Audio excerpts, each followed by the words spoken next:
Okay. Hi, Jessica. Hi, Michelle. You have some good, look at me. I'm so ecstatic. I can't even wait. You have some good news for us. And yes, I know a little Yes. to tell everybody what happened. So, So on Thursday, we were awarded our first contract. and it's a nice size contract too, right? It is. So you It's have a to do nice, very nice. you have to do staffing for how many people? For personnel right now. For personnel, and it is a. What did you ask me about? What is a? Remember ID? An IDI. Oh, yes, it's an IDIQ. Oh, Remember my goodness. you asked me about that like a month ago, and it Yes. happened to you, and we talked about it. And so that means IDIQ is indefinite delivery, meaning they can add more staff and they can also continue on and on and on. So that contract, even though it's a good one right now, it could literally grow into so much more. And then, did you do the options already? You did the options, you submitted all. So what is it, 4 years? It's 4 option years. And there's already talks about possibly adding more positions. So So in the contract, it's worth what, 2.3, is it 2 million? it's 2.1 million it's worth. I am so proud of you. And how many days did it take for you to get this? Oh, for me to hear back.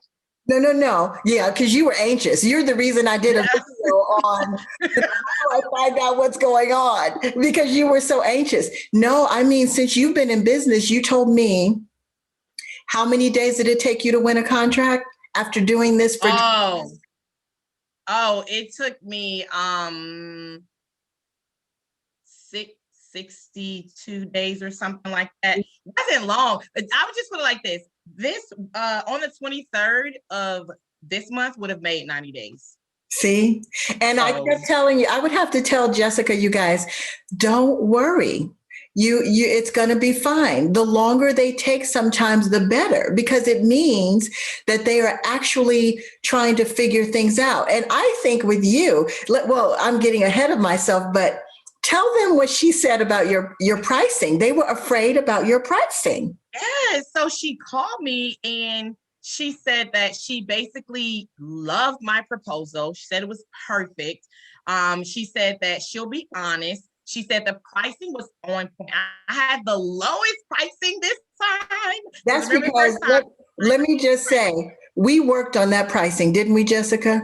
You did Yes. your side of research and I did my side of research, and we knew that she was going to start coming in because her first contract that she lost was 100,000 over. So I said, "Uh-oh, I gotta talk to her about this pricing because you were doing commercial pricing. But look at how lucrative it can still be. And you are going to be, I don't want her to tell you guys how much she's going to profit, but she's going to profit from this every single year.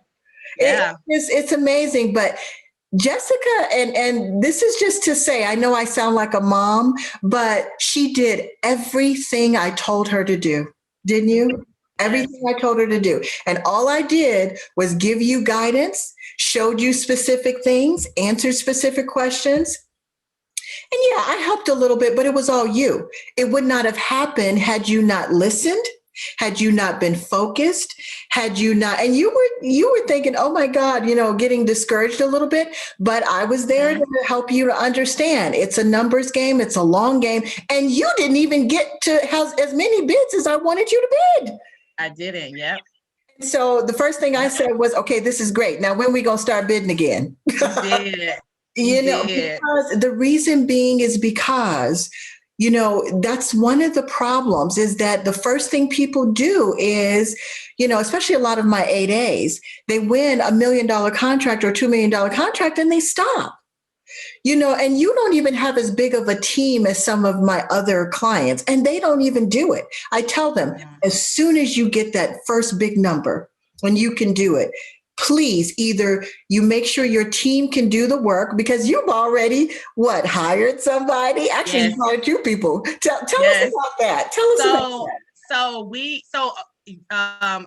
The contracting officer has some concerns with our pricing. She felt that because we were lower, that maybe we didn't price the position well. So I had to, at first I was like, she was making me nervous, and I was like, no, I know what I'm doing. I'm the expert. So I made sure that she was comfortable enough. She said the ball was in my court.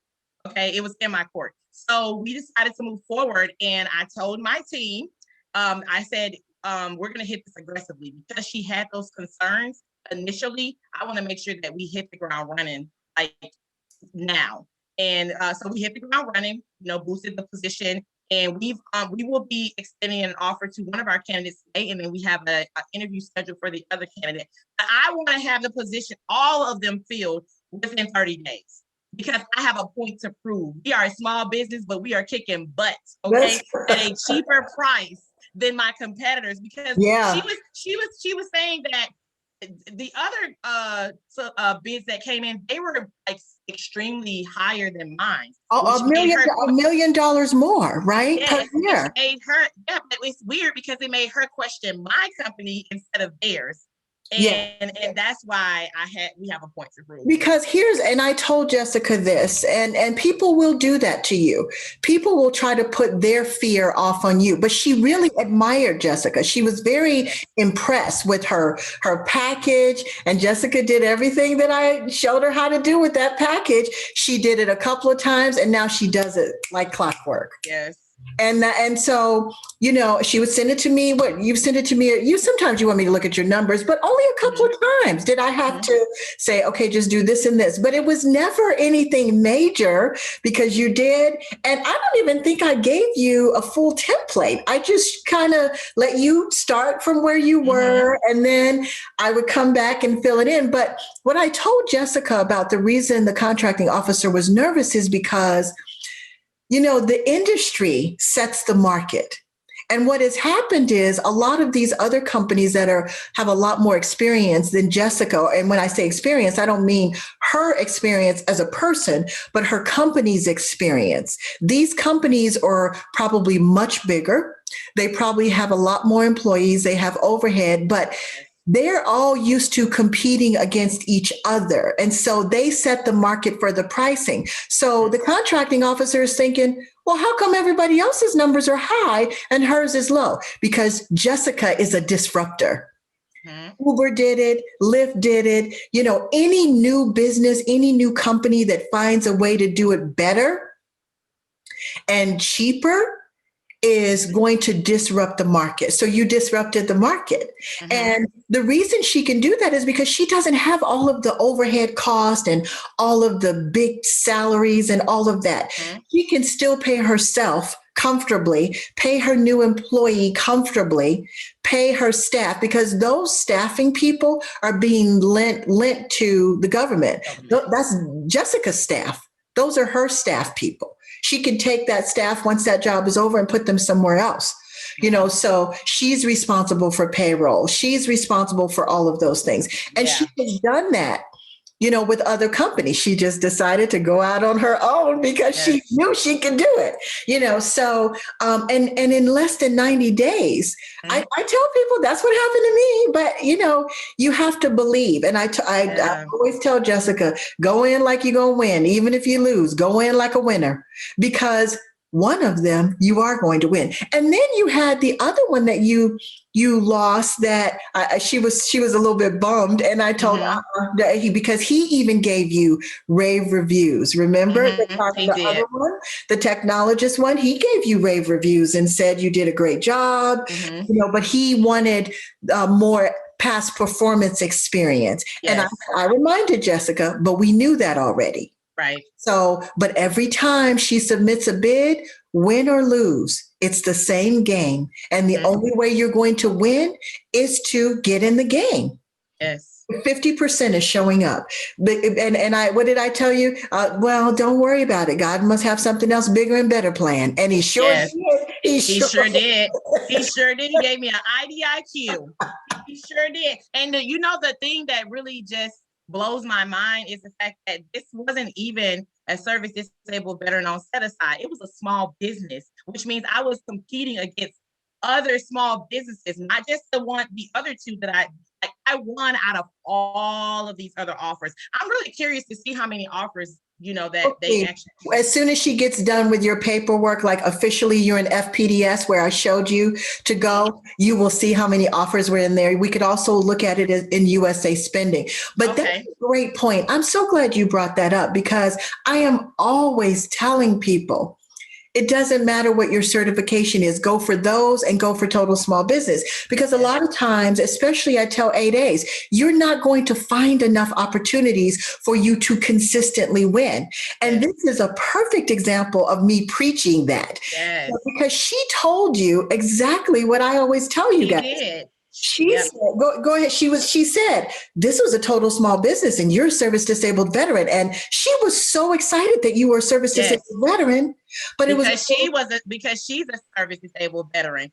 And she said that she's so excited that that other service disabled businesses are bidding in these categories. She said they need to see that. Exactly what you said, Michelle. She said we need to see this. Yeah, you would think that I have a inside book or something, but I only know from experience. I just can tell, what's happening from myself, from my clients.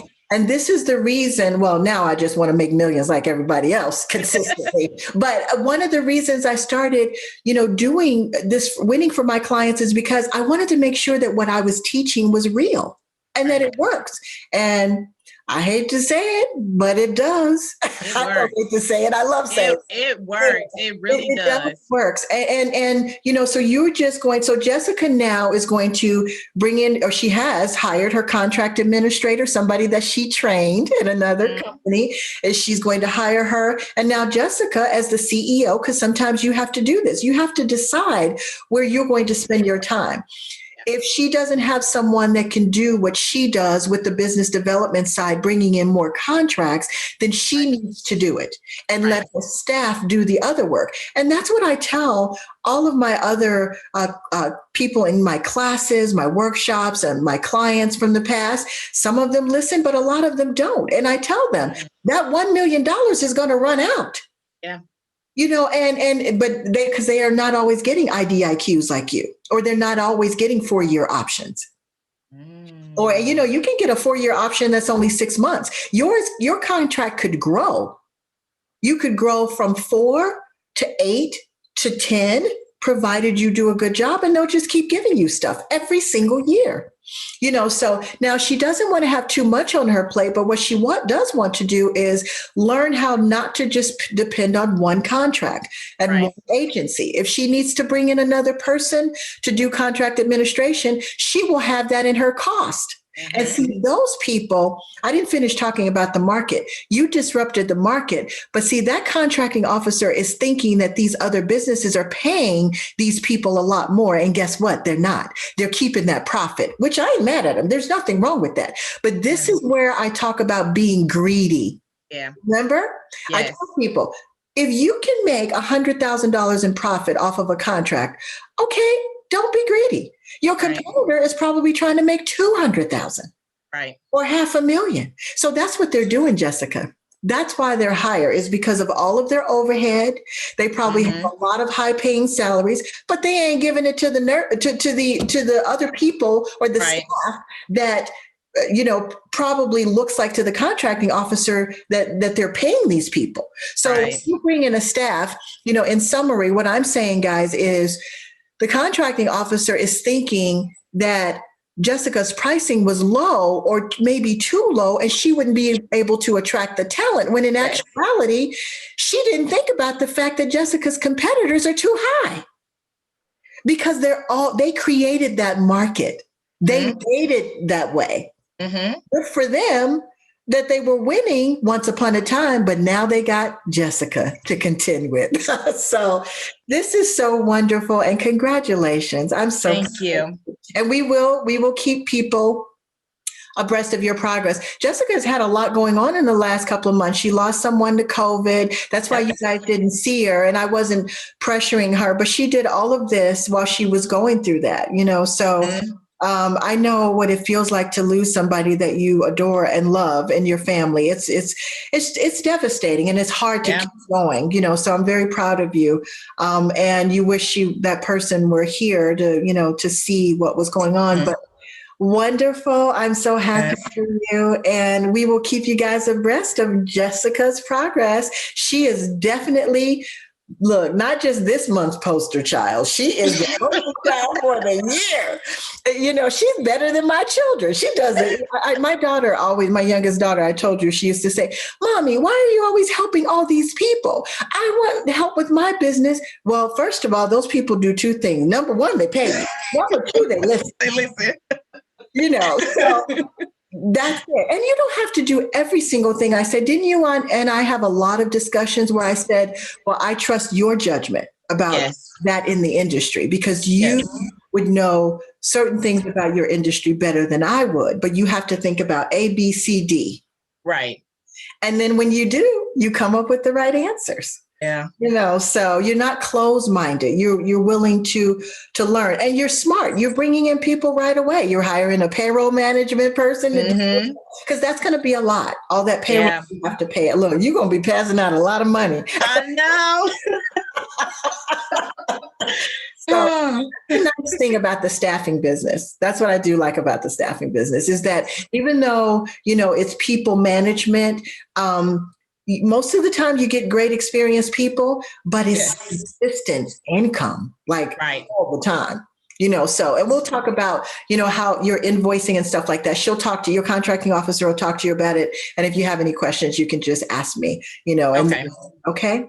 All right. Okay. Thank you. We'll talk to you soon. Bye, everybody. This is good. This is incentive for you guys to go take care of business. Just do it. Just start bidding. But make sure you're ready, though, because be careful what you ask for. Yes, be careful what you ask for, and make sure that you're ready, because it happens so fast. It happens so quickly, and you need to be ready. And if you're not sure, just send me a question, ask Michelle B, and I'll do the best I can to help you guys get ready. But your industry, just make sure. And even if it's a new industry, do your homework, feel good about it. I tell Jessica a lot of times, trust your own instincts. And she does, but you have good instincts though. Okay. We'll talk to you guys later.